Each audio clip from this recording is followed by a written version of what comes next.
Ukraine पर रूस के हमले और उसके बाद उस पर लगी अमेरिका और बाकी यूरोपीय देशों की पाबंदी का असर दिखने लगा है।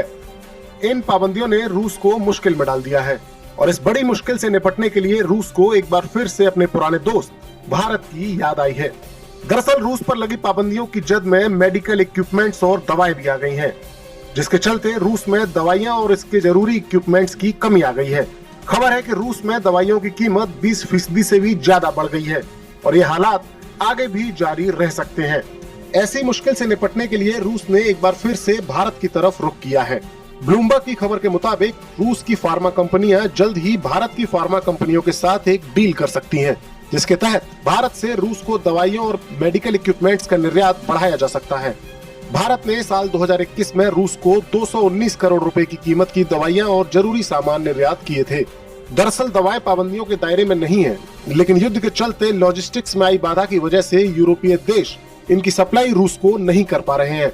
एक आंकड़े के मुताबिक रूस साल भर में पश्चिमी देशों से करीब 1.6 बिलियन डॉलर की कीमत के मेडिकल सामान का आयात करता है।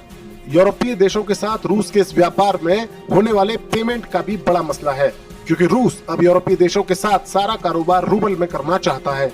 वहीं भारत के साथ पिछले दिनों हुई ऑयल डील के बाद दोनों देशों के बीच रुपया रूबल समझौता हो चुका है।